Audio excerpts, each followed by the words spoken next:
ICC chairman போஸ்ட்டுக்கு ஆளே இல்லாமல் பார்த்தீங்கன்னா சிங்கிள் சோலோ நாமினியாக வந்து ஜெய்சாபத்துக்கு செலக்ட் ஆயிருக்காரு. சார் நீங்க சொன்ன மாதிரியே நாம வாரம் தெரிஞ்சோன்னு வேற யாருமே வரலையே, நாமினேஷன்ல யாருமே இல்லை. ஸோ அஃபிஷியலாக பார்த்தீங்கன்னா டிசம்பர் 1 பார்த்தீங்கன்னா பொசிஷனை ஹோல்ட் பண்ணிப்பாரு. ஸோ அது வரையும் பிசிசியோட செக்ரட்டரியாக பார்த்தீங்கன்னா இருப்பார். இவர் தான் இது வரையும் பார்த்தீங்கன்னா ஐசிசியோட சேர்மனாக இருந்ததுலேயே யங்கஸ்ட் பர்சன் டு 35 இயர்ஸில் பார்த்தீங்கன்னா சேர்மனாக இருக்காரு. ஸோ அது மட்டும் இல்லாமல் சேர்மன் முக்கியமான விஷயத்தையும் பார்த்தீங்கன்னா வந்து சொல்லியிருந்தாரு. T20 கிரிக்கெட் நேச்சுரலாக வந்து எல்லாத்துக்கும் ஒரு பிடிச்ச விஷயமா இருந்துட்டு இருக்கு. பட் இருந்தாலும் அதுக்கு ஈக்குவலாக டெஸ்ட் கிரிக்கெட்டையும் பார்த்தீங்கன்னா வந்து நம்ம வந்து பார்க்கணும். ஸோ ஆடியன்ஸை தாண்டி பிளேயர்ஸுமே பார்த்தீங்கன்னா வந்து லாங்கர் ஃபார்மட்ஸுக்கு பார்த்தீங்கன்னா வந்து வரணும் அப்படிங்கிறத மென்ஷன் பண்ணியிருந்தாரு.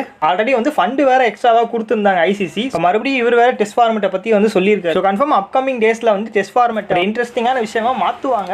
எனக்கு பர்சனலாக வந்து வேர்ல்டு கப்பில் டாப் 2 பொசிஷனில் முடிக்கிற டீம் இருக்காங்கல்ல, ஸோ அவங்க டேரெக்டாக நாக் அவுட்ஸ் விளாட்றாங்க. டாப் 2ல முடிச்சா ஒரு எக்ஸ்ட்ரா லைஃப் பார்த்தீங்கன்னா அங்கே கிடைக்கும். ஸோ அதை கொஞ்சம் வந்து பார்த்து சரி பண்ணால் நல்லா இருக்கும். ஸோ நீங்கள் இந்த மாதிரி ஏதோ ரூல்ஸ் ஆட் பண்ணணும் அப்படின்னு சொல்லி நினச்சிங்கன்னா அதை கமெண்ட்டில் போட்டுவிடுங்க, பார்ப்போம்.